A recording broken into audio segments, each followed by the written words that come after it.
Tu as réussi à économiser 10 000 €. Mais où les placer pour éviter de tout perdre, ou pire, de les laisser dormir sur ton compte courant pendant que l'inflation les dévore. Quand on commence à investir, surtout quand on a entre 18 et 28 ans, il y a 3 questions qui reviennent sans cesse. La première, c'est où placer son argent pour maximiser ses gains tout en limitant les risques. La deuxième, c'est comment répartir intelligemment ses investissements. Et la troisième, c'est quelle stratégie adopter quand on débute. Et bien aujourd'hui, je vais te donner des réponses claires et pratiques sur les meilleurs placements de 2025. Pour ça, j'ai analysé les performances des différents investissements sur les 5 dernières années et conçu 3 portefeuilles types, adaptés à chaque profil d'investisseur. Mais surtout, je vais te montrer des stratégies concrètes à appliquer dès maintenant pour maximiser ton rendement sur le long terme.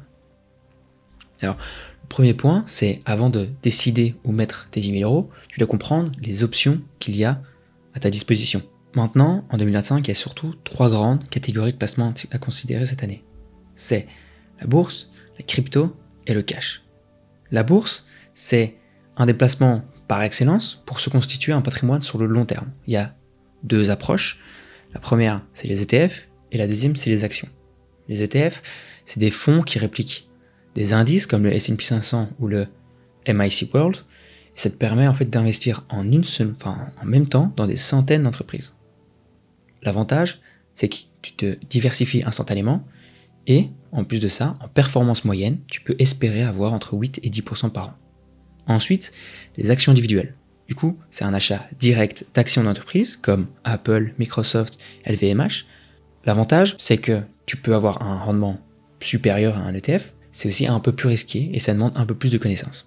Ensuite, le deuxième placement, c'est les crypto-monnaies. Alors, les marchés des crypto-monnaies a gagné beaucoup en maturité depuis très longtemps, surtout en 2017-2018. Ce qu'il faut prendre en compte, c'est que tu as une très très grosse volatilité et que c'est un environnement réglementaire, évolutif. Ça veut dire que toutes les règles ne sont pas encore optimisées, en tout cas pour les crypto-monnaies. Il y a beaucoup de choses qui peuvent changer et il y a beaucoup de choses que je pense qui vont changer. Du coup, c'est à prendre en compte que c'est aussi un marché assez récent. C'est pour ça que tu as une plus grosse volatilité. Et ensuite, le dernier placement, c'est une sorte de cartouche secrète en investissement, c'est le cash. Et beaucoup de personnes sous-estiment en fait l'importance d'avoir du cash dans un portefeuille, mais pourtant, les meilleurs investisseurs gardent toujours une partie de liquidité dans leur portefeuille. Pourquoi garder du cash en fait? Parce que ça va permettre 2 choses. Ça va permettre de saisir des opportunités. En fait, quand tu auras une action ou un ETF que tu visais qui chute brutalement, si tu as du cash, tu peux en acheter. Et aussi, ça te permet d'éviter de vendre au pire moment. En fait, des fois, c'est possible d'avoir un imprévu financier. Et du coup, si tu es all-in sur tes investissements, si à un moment tu as un imprévu, au lieu de vendre certaines actions en perte, ton cash peut te sauver et t'éviter une mauvaise décision. Mais alors, où placer ce cash? Soit dans ton livret A, comme d'habitude, c'est ultra liquide. Pourquoi c'est intéressant? Si tu as vraiment un imprévu financier, tu peux te faire un virement en 2 secondes et tu as l'argent.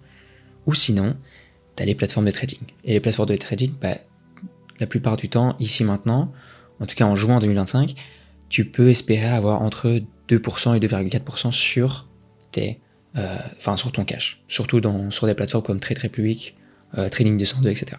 Le cash, c'est pas un frein. C'est surtout une arme pour sauter sur les bonnes opportunités au bon moment. Essaye de toujours garder un peu de pourcentage de liquidité. Comme ça, tu pourras profiter des baisses. Ensuite, maintenant, on va parler de répartition idéale selon les profils. On a fait 3 profils. Le premier profil, c'est le profil prudent. Le profil prudent, ça correspond à quelqu'un qui veut pas prendre trop de risques et qui vise en tout cas un rendement faible à moyen. On visera entre 5 et 7% avec une volatilité limitée, mais pour un portefeuille comme ça, on estime en tout cas environ 80% sur des ETF, sur des gros ETF comme le S&P 500 ou le MIC World, et 20% en livret A ou en obligation. Ensuite, le deuxième profil, ce sera le profil équilibré, où là, on va tenter d'avoir un rendement un peu plus intéressant, où on va prendre des risques du coup modérés. Là, on va prendre 70% sur des ETF et des actions solides, du coup, on va faire environ 40% ETF mondiaux et 30% sur des actions de qualité. Ensuite, on peut mettre aussi 20% en crypto et 10% en cash de sécurité. Pourquoi le cash? On en a déjà vu, ce sera pour saisir les opportunités en cas de correction ou faire face à des imprévus. Avec ce type de portefeuille, en moyenne, tu peux espérer entre 8 et 10%. Ensuite, après, tu as bien évidemment le profil agressif, l'inverse du prudent. Là, on va rechercher des performances maximales, mais du coup, avec des risques beaucoup plus hauts. Là, on estime 60% en actions, 30% en crypto et 10% en liquidité. Et avec ce type de portefeuille, tu peux généralement espérer en fait avoir entre 10 et 12%. Mais vu que c'est aussi plus risqué, la volatilité est plus haute et du coup, tu peux avoir des fluctuations importantes. Ton portefeuille ne va pas forcément monter tous les ans de 12%. Une année, il va pouvoir faire 15%, l'autre année, peut-être 7%, à un moment, il va en faire 5 ou 2%, mais après, tu peux avoir aussi une année à 20%, comme on a vu les dernières années, en tout cas dans la tech. Et si tu veux aller encore plus loin, recevoir des analyses exclusives et des stratégies d'investissement que je partage nulle part ailleurs, assure-toi d'aller checker ma nouvelle newsletter, le lien est dans la description. Avoir une bonne répartition, c'est bien, et c'est un excellent début, mais pour vraiment optimiser tes rendements, tu dois appliquer quelques stratégies essentielles qui font toute la différence en fait sur le long terme. Et voilà, du coup là, on va parler de 2 stratégies clés pour maximiser ton rendement. Et ça va être le DCA hybride.